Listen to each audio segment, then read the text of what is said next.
Hello and welcome to another episode of Last Week in Localization, the show where we talk about the latest from the area of localization when it comes to research, events, news, or anything else you should know when you're working in the localization industry.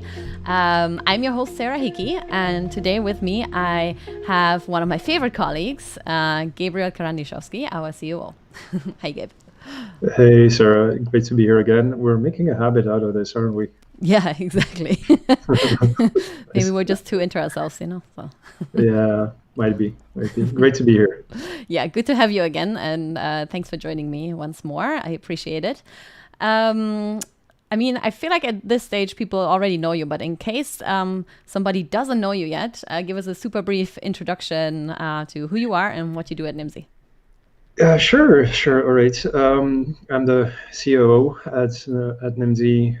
That means practically making sure the trains run on time. So helping our team of researchers and writers deliver the latest and greatest in market intelligence to many of our different clients.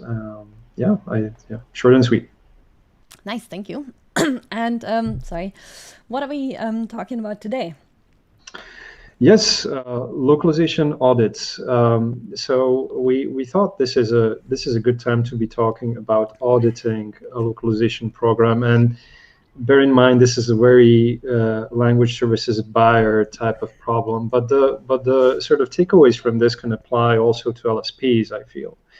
And why are we talking about localization audits other than Nimdzi publishing recently some content around it and still to publish some more content this week around it? It is topical. There are, and especially, after the last 18 months, and I'm not going to say the C word, but with all that has been going on, right, and the profound changes and the profound impact that has had on operations of companies, now just might be the time to review where the company is at, where the localization program is at, because you have trends such as digital transformation. So with all that has happened, a lot of digital channels that opened, a lot of online interactions with brands and their customers, and everything is moving at an extremely rapid pace. So from the concrete tactics that brands have when it comes to user acquisition, how to grow their international presence, what kind of language technology they have in their technology stack. So there's a lot of moving parts to this, and quite a few companies that we've been talking to are in the process of reviewing their setup. From there, it isn't far to doing a proper deep dive localization audit of sorts. Okay, cool. I'm not going to say the C word, but I will say the P word. The pandemic changed a lot. It changed things and it also didn't change things. It definitely accelerated things, though, and exposed blind spots. So I guess that's also where, it's a good time to do an audit to see where you're at with your company, with your localization program. It's always a good time to do it, but probably especially now it's a good time to do it to see what you can do better, what you're already doing well, what you might want to add, right? So tell us a little bit more about what happens maybe during the localization audit. Oh yeah, there's a lot of things here, right? So let's start with a sort of a brief definition that tries to encompass all that there is to a localization audit. And really we're talking about the type of exercise that is really a deep dive into all the dependencies of the localization or translation program at a company of various sizes. So looking at elements of what are the workflows and the processes to get something translated to the supply chain, how it's set up, what are the technical components of that localization program, what are the different dependencies between the localization program, the providers, and other internal teams, so from marketing to product to UX design. There's a lot of different players who have a stake in localization operations. So the audit is an exercise that is designed to kind of deconstruct this whole sort of like you peel back the layers of an onion, and there's there's a myriad dependencies. So that's what we call this process. And when you hear the word audit, even before I entered this industry, I was imagining these big firms like Deloitte and company, right, coming in with a bunch of people in suits and like looking at your accounts and whatnot, and that's practically it. Only here we're talking about really the language related operations at any given company. So there are a lot of parts to it, I would say. At the same time, one thing that holds true, and this is even in our experience here at Nimdzi, having helped clients through this type of exercise, is that there's not one audit that resembles another. An important thing to keep in mind here is that different companies will have different objectives, different goals or different markets they are present in. So the things that will go there will vary from company to company, of course. So that is the definition, really. And there's also an element here, and going back to the mention of the Deloittes and of the world, there might be sort of a negative connotation here. Like, what does that conjure to you, Sarah? You hear the word audits. Initially, it reminds me of when I was in my previous job, and we occasionally had auditors coming in, and everyone was kind of like walking on their tiptoes that day, putting on the best behavior, and everything had to be proper. And, it's a lot of, conjures up ideas of compliance a lot for me, mostly, to be honest, if I think of audits. And, you don't want to be found to have made some kind of mistake that you weren't even aware that happened, because you're trying your best not to do those mistakes and to be compliant with everything, and you're like crossing your fingers that is the case, and that you won't be like, I don't know, fined or so exactly fairly negative connotations initially. Yes. True. There may be fears associated with this, right? But also the points we are making when talking to different people is that there's a lot of positive in here, but because on one hand, of course, it's an opportunity to drill down to the very basic components of the program: what is working, what is not working, what are the blind spots, or maybe uncover inefficiencies that people just don't think about because they're so focused on their day-to-day delivering of their work that sometimes they may lose the big picture, view of things. So it's about finding out the details where they are, but it's also about highlighting the good stuff the company is doing. Sometimes what you need is a pat on the back and someone telling you like, yeah, this part of the process is good. You're doing actually something really good here. And comparing that with best practices that are happening in the industry. Yeah. So it's a combination of positive and negative in a way also. I would say that's a very good point there as well. Coming back to what you said a while ago there, we all get kind of used to working in a certain way, and we might think, oh yeah, the way I'm doing it is working well for me and for the company. I don't get any complaints, and I mean, we all get complaints eventually, I guess, but generally we're doing very well, and you're happy with where you are. But on the one hand, then this can be a pitfall because you get too comfortable with the way you're working, and you may overlook certain efficiencies that you can improve on, which talking about the negative side, or in the ultimately, of course, positive side, if you can get those efficiencies going then through a localization audit. But on the other hand, also what you said, you might just need a pat on the back, and a localization audit that way can also, I guess, be a way to almost like benchmark yourself, right, against the best practices in the industry. And that's always a good thing to do too, and to know that you are on top of the current standards in the industry, or like leading the way, and that you're on track with what you're doing as well. That is also an important confirmation, I think, to get. Absolutely. I think, and sort of circling back to something that we mentioned plenty of times on different occasions, or even in this chat and one of the previous ones, was how dynamic our industry is. the ways brands and consumers interact, and the things that brands need to do to appeal to those audiences, that's so very dynamic. It almost changes from day to day. In some cases, depending on the latest TikTok challenge or what have you. Yes. So the risk is, if you're stuck with tunnel vision, or just doing things for a prolonged time in a certain way, you may be missing out on things, right? Like you may be missing out on the latest piece of technology. So I think in our industry, more than any other, or rather knowing just our industry, right, it's easy for me to say, but it pays off to sort of periodically get back and like redraw your ideas and your vision. Like, okay, are we still on course to hit the company's objectives? Are we still doing what we can, or can we do better? Are there areas to improve? Yeah, exactly. So, yeah. Because I would say it's fair to say, not just in our industry, but in general in the world we live in, you need to constantly evolve and change and make sure you're up to date, because it's kind of, the world is moving so quickly and basically revolving around you so quickly that if you stand still, you fall back, So, I mean, that's just the way it is these days. Absolutely. So what we were talking about here, like doing an audit, it sounds like an awful lot of work, doesn't it? Yes, it does, like where you come in with, oh yeah, let's deconstruct. Like we don't have anything better to do. Let's do this, right?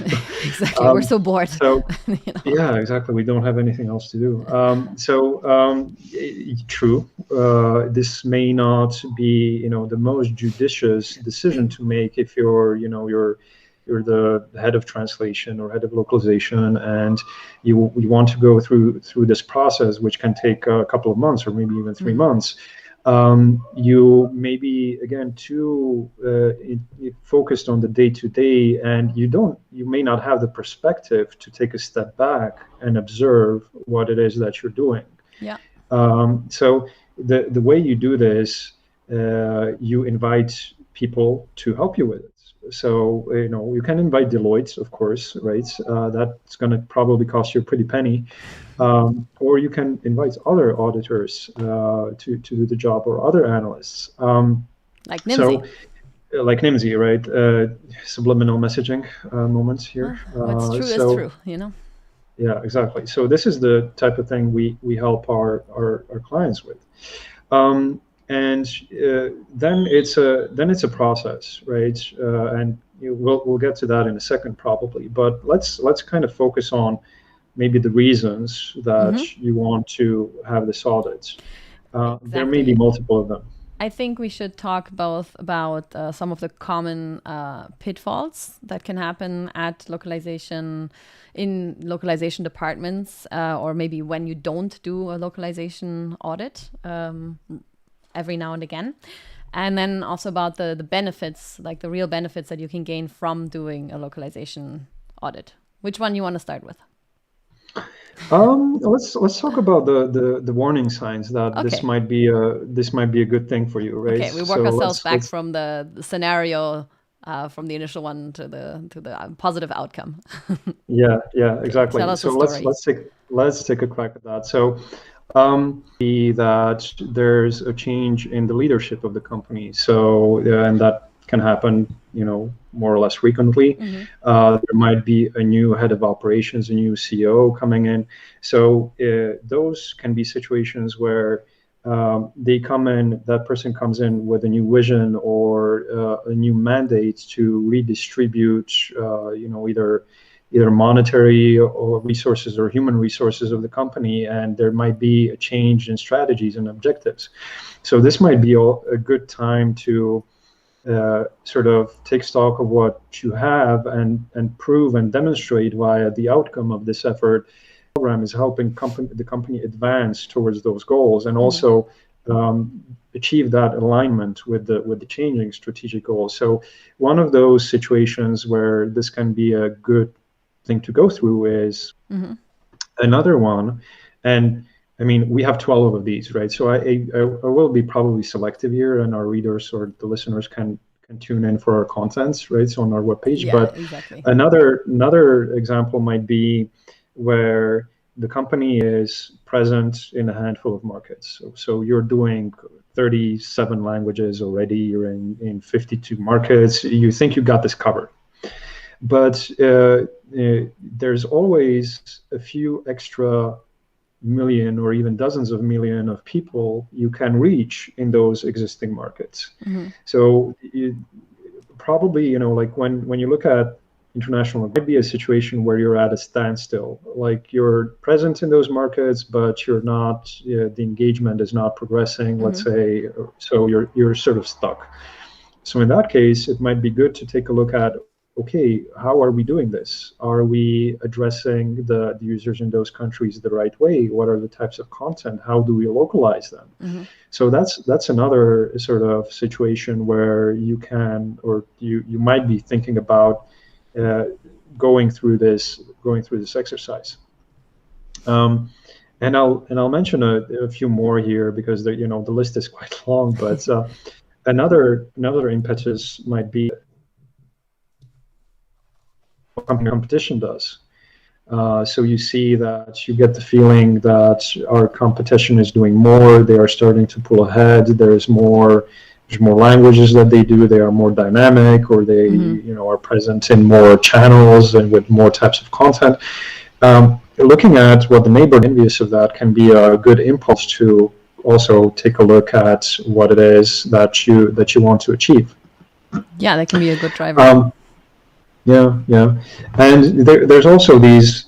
I mean, again, there's a few more of these, right? Like, for example, a process where everything is very manual, so there's not a lot of automation in place. You want to review the setup. Can we, if a person is taking 1 hour to send a file for translation to the vendor, and this needs to be done by 7 additional people on your team who are spending an hour each every day to do this, you're already losing 1 full day of productivity by someone.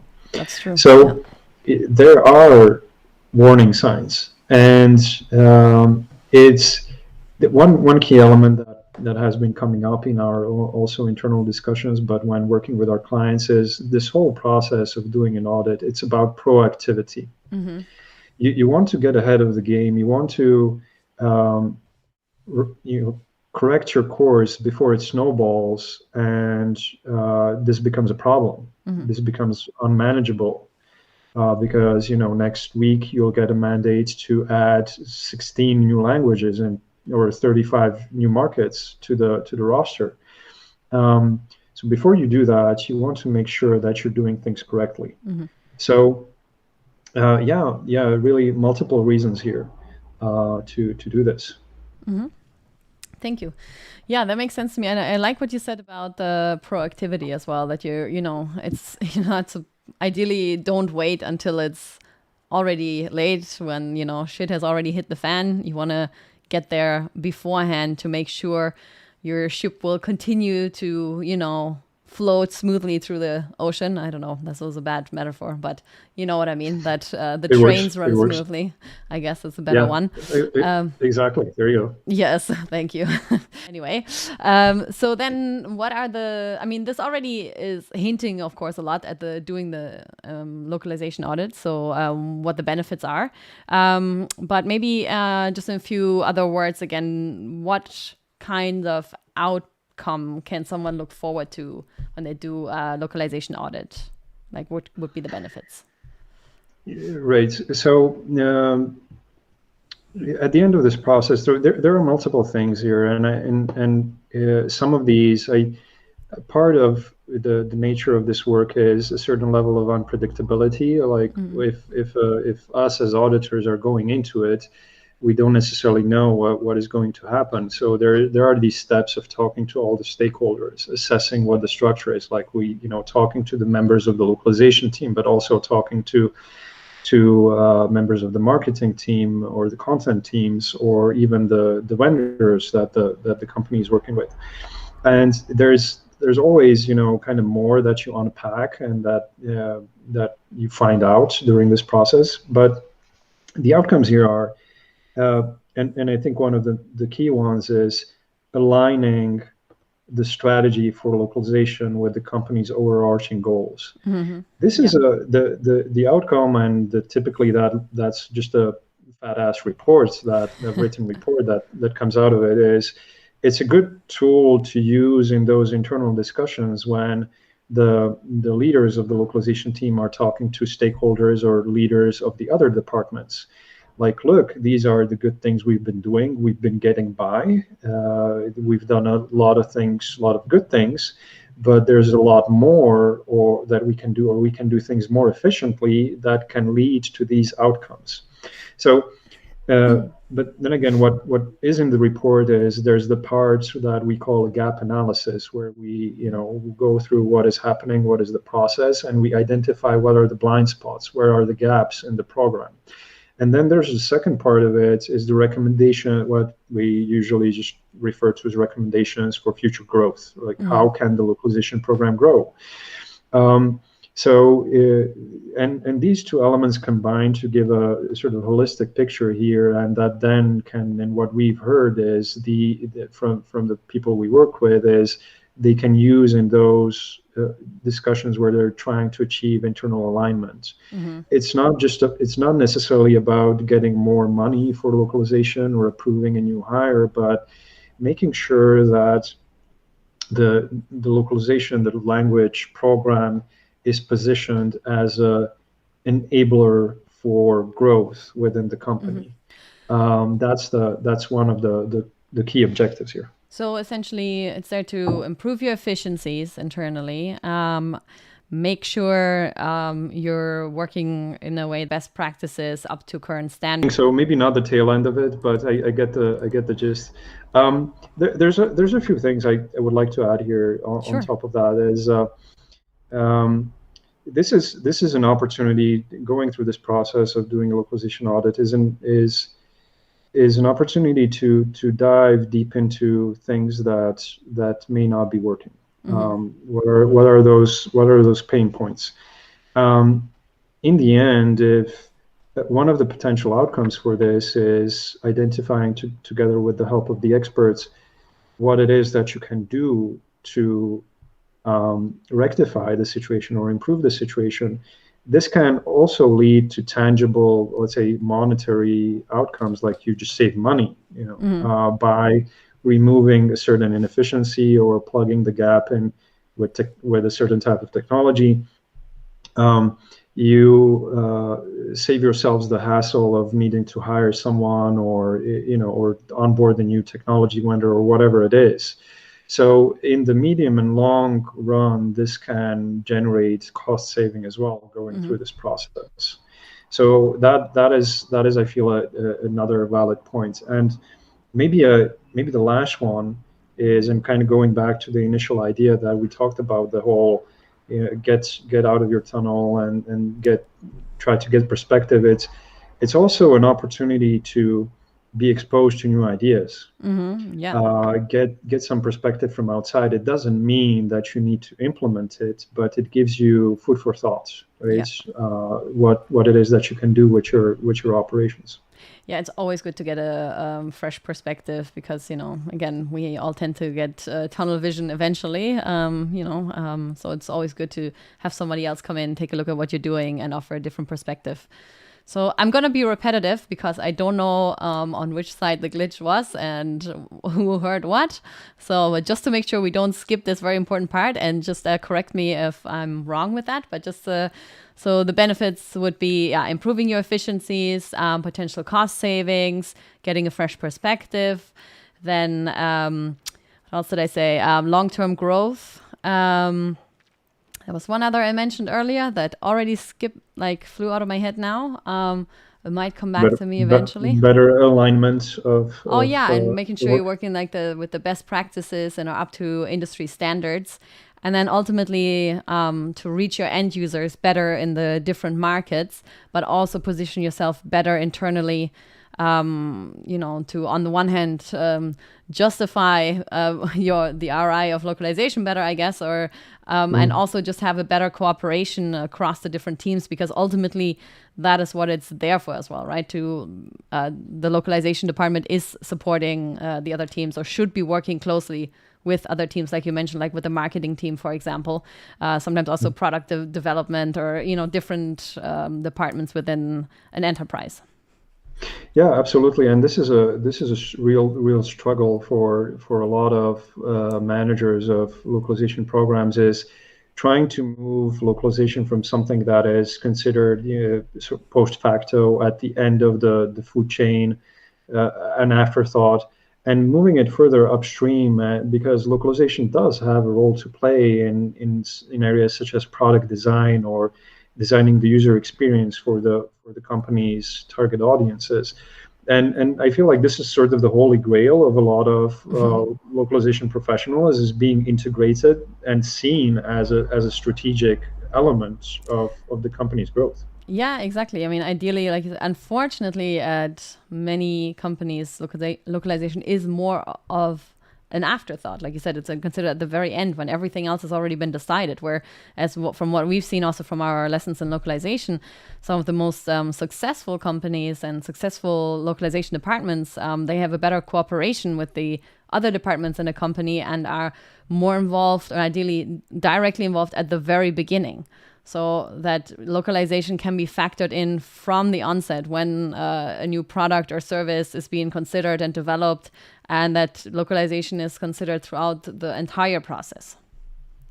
Absolutely, and you would think that some of the long running localization programs have all of this figured out, but it's a lot of work. And sometimes the merits of bringing in the outside perspective is you get that someone telling, like we mentioned this, right? But for the sake of repeating, you get that sort of seal of approval in a way that, yes, what you're doing is up to standards. You're using the best tech for you, not the best tech ever, but the best tech suited for your purposes, and all the different areas that are usually covered.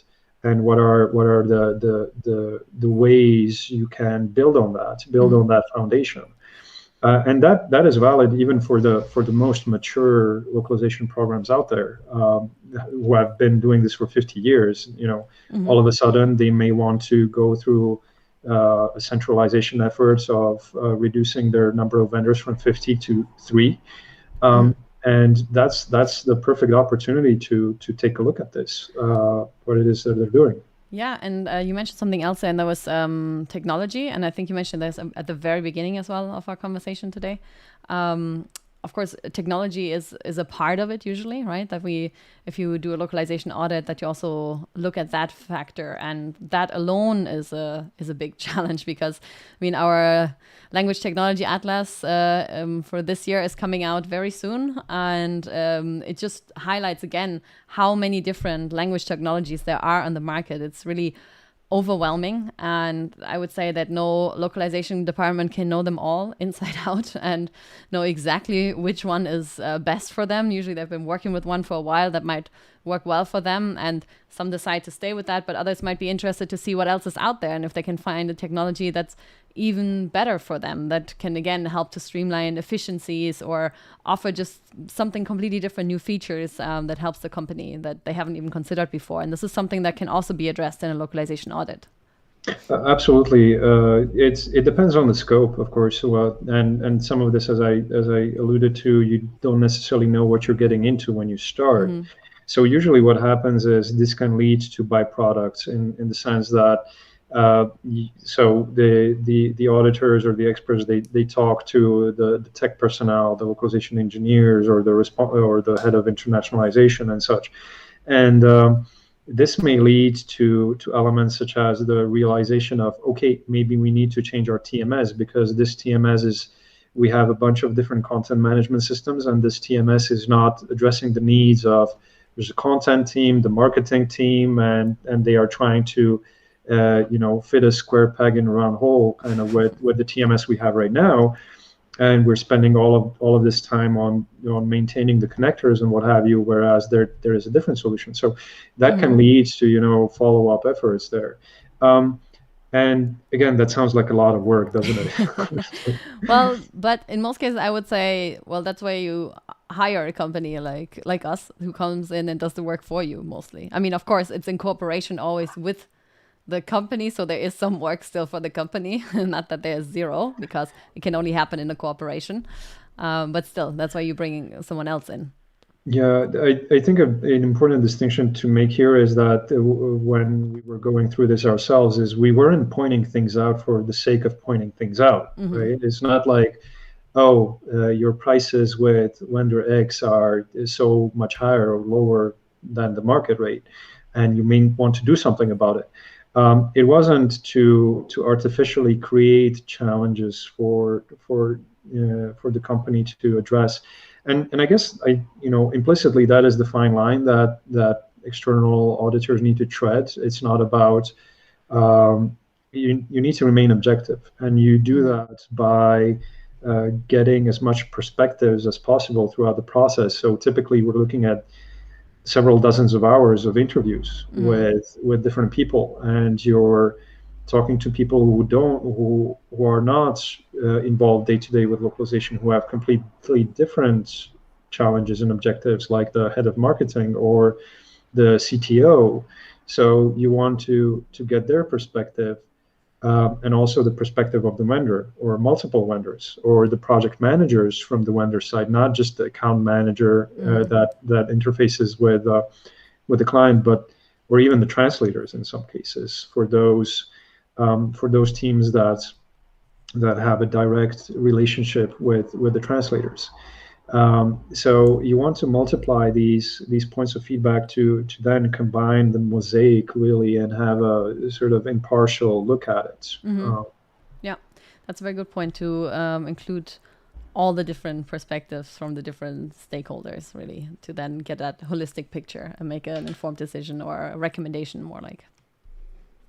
Yeah. So and this is a long process, and that's maybe something that we combine with the perception of, oh, there's never enough time for this, just too much work.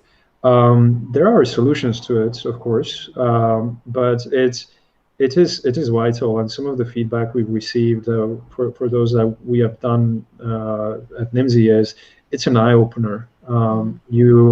You learn a ton as well. Like if you're a new localization manager who just joined the company and the program has been running for 7-8 years, it's a good way to take stock of the situation and understand. Give you the tools to make changes and empower you to make those decisions by having all of these insights, all of this data. So yeah. Yeah, I like that part as well, what you were saying about empowering people then to also, make these changes, drive basically more better, like informed decisions as well about how to proceed in their program. So because you're not just, going with what has already been there, but you have a whole lot of information after, you have a direction, you have information that you can pull and recommendations, so that you're set up in a whole different way.